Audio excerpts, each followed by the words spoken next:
This is Scott Becker with the Becker Private Equity Podcast, the Becker Business Minute Podcast. Thrilled today to get to visit with Maxwell Nee. Maxwell has developed, spent time in, works on wine and whiskey alternative investments. And from my perspective, more of a wine drinker than a whiskey drinker, not an expert in either one of those. But Maxwell's going to talk to us today about those as alternative investments, what he sees, how he got into this, and a lot more. Maxwell, can you take a moment and introduce yourself and tell us a little bit about what you do with wine and whiskey? Yes, thank you so much, Scott. So I really appreciate being here. So I'm the managing partner for Oeno Wine and Whiskey. Our core business is in London. And basically what we do is we help investors, collectors, drinkers to find and buy undervalued and overlooked hidden gems in the wine and whiskey market, hold them for long enough until supply is scarce, and then basically sell them back into the market at a premium, picking up the uplift and also the appreciation in the assets aging as well. Thank you. And how do you look at finding scarce wines that have value enough that they're of interest, or scarce whiskeys? What does this look like? I mean, I know people have made a fortune in these other sort of areas that I would never have thought of, buying scarce Nike Jordan shoes and stuff. But how do you do this in wine and whiskey? What does that look like? I know there's serious collectors in wine and whiskey, like there's serious collectors in art, but how does that look? How do you go about that? Yeah, well, 70-80% of the uplift that our clients get basically comes just from the aging, like the age-old saying, age is like fine wine. I'll tell you a quick story. So I was in a bar in Chicago once, and the bartender asked me, what would you like to drink? I love to drink an old fashioned, which is usually made with bourbon, but, I'm obviously a little bit fancy. I'm trying to be fancy. And so I told him I want to drink it with scotch, and he's like, okay, great. Macallan 12 and Macallan 18. So for everyone listening, the difference between Macallan 12 and 18 is literally no difference in the liquid itself. The only difference is that it's been sitting in a warehouse aging for an additional 6 years, right? So the same manufacturing production process, just that it's a little bit older. Now, the difference between the price of these two drinks was the Macallan 18, which is 18 years old, was $125. The Macallan 12 was $25. So that's a 5x return in 6 years for the end consumer, that an investor could ride that appreciation wave if they were able to get their hands on the young stock at the right time. So that's the main ethos, yeah. And when you drink a Manhattan, and again, this is an unfair question, but can you tell the difference in the taste? Because it's diluted with some other stuff. Can you tell the difference in the taste between the 12 and the 18? Because the 18 is a lot more valuable. This goes to often certain kinds of mixed drinks. How can you tell the difference and the taste of the difference? I mean, I'm talking about something different than the value and the economics of it. But how do you feel? Can you tell the difference between the 18 and the 12 in a Manhattan? Yeah, so in wine, you got to have a bit of a palate to taste the difference. In my opinion, my palate isn't that sharp. But in whiskey, 100%. Whiskey, even 3 years of aging, the difference between the 12 and the 15, a normal person could taste it. It smells different. It tastes different on the tongue. It's a little bit sweeter. It's less sharp. It's more approachable.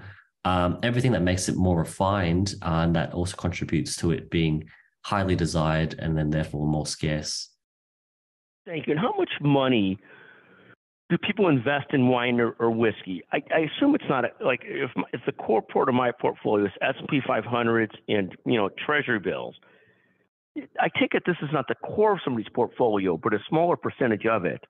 How bullish are people on this? How much do people invest in the wine and whiskey sort of portion of their portfolio? Is this a couple percent? Is this more of a hobby type thing? How do you look at this, Max? Yeah, so it's usually about 5 to 10%, So there was a report from Barclays Wealth Management and Lidbury Research said that at least 28% of high net worth individuals have their own private wine collection. So they're all investors. You're looking at more or less 1 in 3. With whiskey, it's probably definitely more than 1 in 3. In terms of how much money people put in, I know clients that have $2, $3, $4, $5 million wine collections, and I also know clients who Their net worth is probably less than $1 million, and they've still got $50,000, $70,000, $80,000, $100,000 in wine and whiskey. So it definitely is making its way as a competitive alternative investment asset class. Just to share with you some numbers, for example, the fine wine was, depending on which ones you look at, but more or less it was all up double digits, at least about 12, 14, 15% last year. All the while, the S&P took a dip, as well as, most markets around the world. So there is definitely merits in two factors: the fact that it's alternative, it's non-correlated to the broader market, and also its ability to generate double-digit returns. And are people buying this like an individual bond, an individual stock, an individual bottle, a case, what have you, or are they buying it through funds? How do people approach buying wine and whiskey as a part of their investment portfolio? Yeah, great question. So we have two options for investors in our company, Oeno Wine and Whiskey Investment.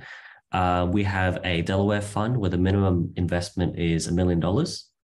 And then we also have a private portfolio option where, the minimum investment is $10,000, where someone could buy their own bottles and whiskey bottles and whiskey barrels, and we hold them, store it, and manage and exit for them. The most often question we get is, if I decide that I don't want to exit it, I don't need the money, can I drink it instead? And the answer is, always, of course. So it is a passion investment for a lot of people. That's why a lot of people like to have their own stock under their own control.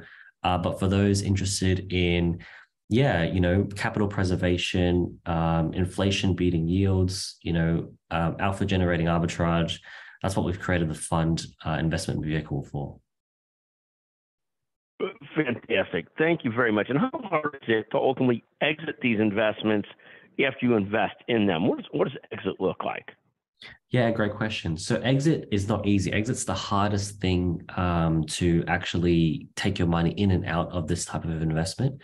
For example, a lot of wine and whiskey investment firms, what they do is they basically go to auction with your stock. And the thing about auction is that auction is essentially a fire sale. So no one goes to auction, ready to pay a premium. You usually go to auction to get a good deal. So you're looking at usually a 5-10% discount based on the market value of your asset. Plus, then the auction house takes about a 25% premium for selling your asset to their network. Now, what we've done is we've created the world's first vertically integrated wine and whiskey investment firm where we sell direct to consumer. So we actually have a fine wine bar in London, a rare whiskey bar in London. Both of them also sell e-commerce as well. And we have an exchange opening up very shortly this year as well.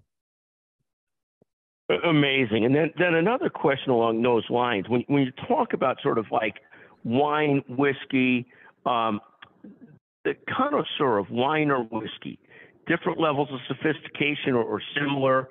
So can I tell my friends that are whiskey drinkers that they're really low brow compared to me who's a wine drinker, or is it pretty similar profiles when you look at the wine and whiskey collectors?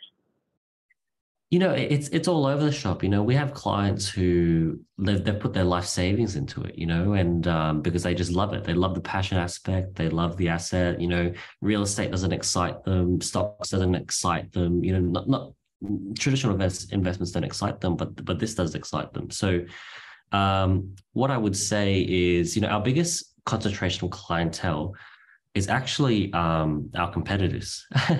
And what I mean by that is, for example, our biggest concentration of clientele is other bankers, other finance professionals, other people selling other types of investment products, quite a lot of lawyers as well, private equity, fund managers, hedge fund managers, alternative asset fund managers.